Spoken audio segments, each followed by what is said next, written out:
नमस्कार दोस्तों, और टैक्स लामा चैनल के एक और नए वीडियो में आपका बहुत बहुत स्वागत है। दोस्तों, जैसा कि आपको पता है कि हर टैक्स पेयर को सरकार को टैक्स देना बहुत कंपलसरी है। हालांकि सभी टैक्स पेयर को कुछ ना कुछ बेनिफिट्स मिलता है, मतलब कि वो उन बेनिफिट्स का यूज़ करके यहाँ टैक्स में डिडक्शन क्लेम कर सकते हैं।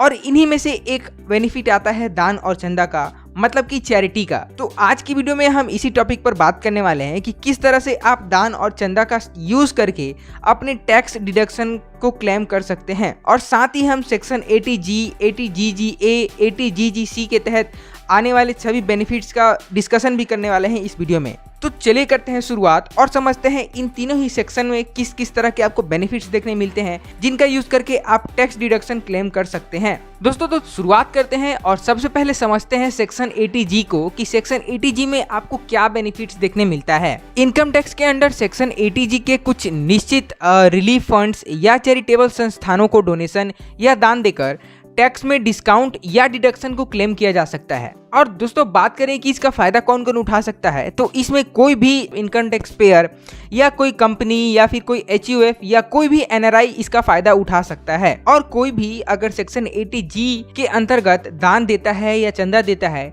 तो किसी किसी मामले में 100% तक या किसी किसी मामले में 50% तक टैक्स डिडक्शन को क्लेम किया जा सकता है। दोस्तों, यहाँ ध्यान रहे कि आप कुछ विदेशी संस्थानों और राजनीतिक दलों में चंदा या दान देकर इसका फायदा नहीं उठा सकते हैं। आप केवल ऐसे ट्रस्ट या संस्थान को दान दे सकते हैं जो कि सेक्शन 12A के अंतर्गत रजिस्टर्ड हो। दोस्तों, सेक्शन 80G के अंतर्गत यहाँ पास दान देने के कुछ नियम भी रखे गए हैं, जैसे कि आप यहाँ पास 2000 से ज्यादा अगर कैश में दान देते हैं या चंदा देते हैं तो आप 2000 के ऊपर का अमाउंट पर टैक्स डिडक्शन को क्लेम नहीं कर सकते हैं।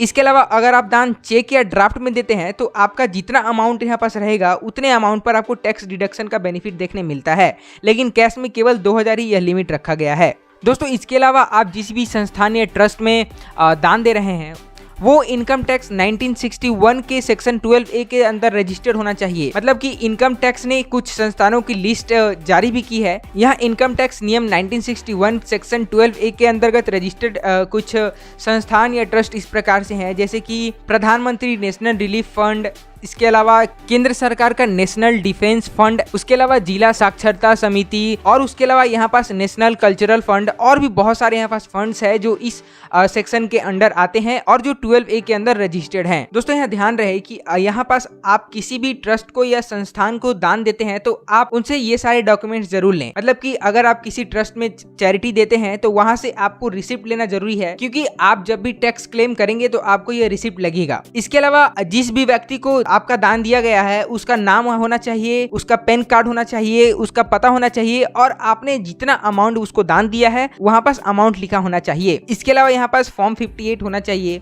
और फॉर्म 58 को भरकर ही यहाँ पास आप टैक्स डिडक्शन में 100% क्लेम कर सकते हैं। और इसके अलावा यहाँ पास जो थर्ड डॉक्यूमेंट है वो होना चाहिए ट्रस्ट का रजिस्ट्रेशन नंबर। दोस्तों, तो अब समझते हैं सेक्शन 80GGA के अंतर्गत आप दान या चंदा देकर किस तरह से टैक्स बेनिफिट ले सकते हैं। दोस्तों, यहाँ पास अगर कोई इंडिविजुअल टैक्स पेयर सरकार द्वारा मंजूर कुछ ऐसे संस्थानों को दान देता है, जैसे जो कि वैज्ञानिक अनुसंधान करने वाली संस्था हो, इसके अलावा ग्रामीण विकास के लिए काम करने वाली संस्था, या कोई यूनिवर्सिटी या कॉलेज हो, या सेक्शन 35AC के तहत आने वाली कोई भी पब्लिक सेक्टर हो जो कि स्थानीय अथॉरिटी या एसोसिएशन या इंस्टीट्यूशन आदि को दान देता हो, तो वह व्यक्ति इनकम टैक्स सेक्शन 80GG के अंतर्गत टैक्स का डिडक्शन क्लेम कर सकता है। दोस्तों, यहाँ पास सेक्शन 80GG के अंतर्गत दान में भी कुछ लिमिट रखा गया है। मतलब कोई भी इंडिविजुअल टैक्स पेयर कैश में केवल 10,000 तक ही ऐसे संस्थान को दान दे सकता है, या इसके अलावा यहाँ पास चेक या ड्राफ्ट में वो 10,000 या उससे ज्यादा भी दान दे सकता है और इसका फायदा उठा सकता है। दोस्तों, इस सेक्शन के अंतर्गत मतलब कि सेक्शन 80GGA के अंतर्गत कोई भी यहाँ पास 100% तक का टैक्स डिडक्शन क्लेम कर सकता है, लेकिन यहाँ पास कुछ लिमिट्स रखे गए हैं। मतलब कि कोई भी बिजनेसमैन या फिर कोई भी प्रोफेशनल इस सेक्शन के अंतर्गत इस टैक्स डिडक्शन का फायदा नहीं उठा सकता है। यह केवल इंडिविजुअल पर्सन के लिए रखा गया है। दोस्तों, इन दोनों ही सेक्शन के अलावा बात करें तीसरे सेक्शन की, जो कि है सेक्शन 80GGC, तो यहाँ भी आपको कुछ टैक्स बेनिफिट देखने मिल जाते हैं। तो चलिए समझते हैं सेक्शन 80GGC को। सेक्शन 80GG के अंतर्गत कोई भी अगर सैलरीड पर्सन यहाँ किसी भी राजनीतिक दल या इलेक्टोरल ट्रस्ट को चंदा देता है तो वह इस सेक्शन के अंतर्गत टैक्स डिडक्शन क्लेम कर सकता है।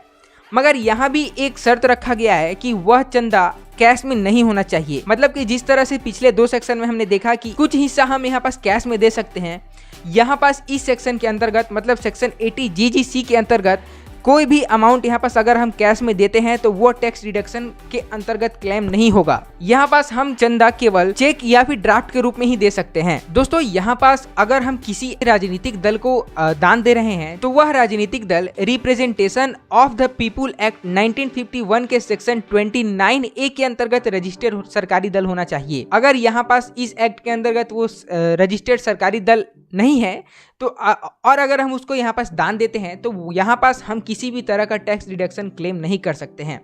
इसके अलावा हम यहाँ पास कोई इलेक्टोरल ट्रस्ट को चंदा देते हैं या दान देते हैं तो वह कंपनीज एक्ट 2013 के सेक्शन 8 के तहत बनाई गई नॉट फॉर प्रॉफिट कंपनीज होनी चाहिए और इस सेक्शन के अंतर्गत मतलब कि कंपनीज एक्ट 2013 के अंतर्गत रजिस्टर्ड होनी चाहिए। दोस्तों आई होप आपको ये तीनों ही सेक्शन क्लियर हो गए होंगे कि किस तरह से आप इन तीनों ही सेक्शन के अंतर्गत आने वाले ट्रस्ट या संस्थान में दान या चंदा देकर टैक्स डिडक्शन का बेनिफिट ले सकते हैं। लेकिन अगर यहाँ पास आपको इन तीनों ही सेक्शन से रिलेटेड कोई डाउट हो तो आप कमेंट जरूर कीजिएगा, हम जल्दी से जल्दी रिप्लाई करेंगे आपके कमेंट का। अगर आपको यह वीडियो पसंद आई होगी तो हमारे इस वीडियो को लाइक कीजिएगा और ऐसे ही इन्फॉर्मेटिव वीडियोस पाते रहने के लिए हमारे चैनल को जरूर सब्सक्राइब कीजिएगा। मिलते हैं अगले वीडियो में किसी इन्फॉर्मेटिव टॉपिक के साथ, तब तक के लिए बाय बाय।